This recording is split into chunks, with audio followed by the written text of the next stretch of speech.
میں آپ کو یہ بتانا چاہتا ہوں، اسلام نے اپنی گھر کی، اپنی گلی کی، اپنے ماحول کی، اپنے بازار کی، اپنی مسجد کی صفائی کا ہمیں خود حکم ارشاد فرمایا۔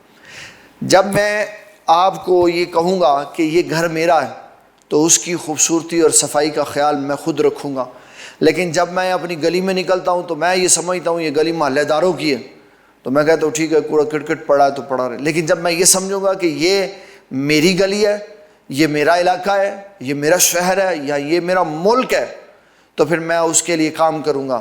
یہ ایسے ہی ہے، جب میں یہ کہتا ہوں کہ یہ دین ہم سب کا ہے تو پھر میں کام نہیں کرتا۔ جب میں یہ کہتا ہوں یہ دین میرا ہے تو جب اس کی نسبت میری طرف ہوتی ہے تو میں اپنے دین کے لیے کام کرتا ہوں، اپنے اسلام کے لیے کام کرتا ہوں۔ جب رب کو کہتا ہوں یہ رب میرا ہے، جب نبی صلی اللہ علیہ وسلم کے بارے میں کہتا ہوں یہ نبی میرے ہیں، تو پھر میں ان کے لیے کام کرتا ہوں۔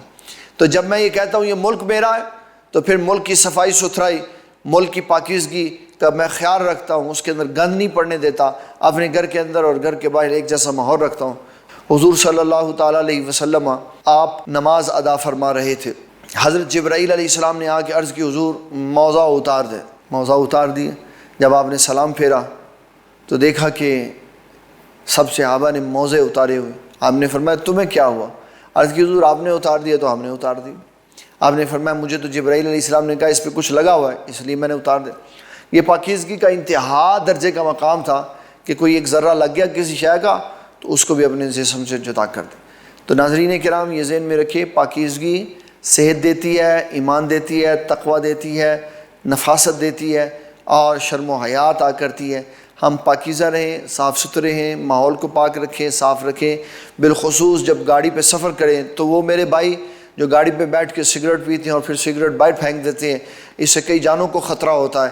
کسی کو آگ لگ گئی اور وہ برباد ہو گیا تو آپ نے صرف یہ کہہ دینا ہے کہ غلطی ہو گئی۔ تو یہ اس طرح کی حرکات، اور بچوں کی تربیت کریں اپنے گھر کو، ماحول کو صاف رکھنے میں، کہ بچے بھی گاڑیوں میں بیٹھ کر آئس کریمیں کھا کر، فروٹس کھا کر اور چپس و بوتلیں کھا کر ان کے ریپر باہر پھینک دیتے ہیں۔ ان کو سمجھائیں یہ ہمارا ملک ہے، گاڑی کے اندر سارا کچھ رکھے اور جب کوئی ڈسٹ بین آئے تو اس کے اندر پھینکیں۔ یہ پریکٹس کرنے سے ہمیں پاکیزگی حاصل ہوگی، خود بھی کریں، اپنے بچوں کو بھی سکھائیں، تاکہ ایک صاف اور صحت مند پاکستان لے کے ہم دنیا کی طرف چلیں۔ اللہ تعالی ہمیں پاکیزگی عطا فرمائے۔ وما علینا الا البلاغ المبین۔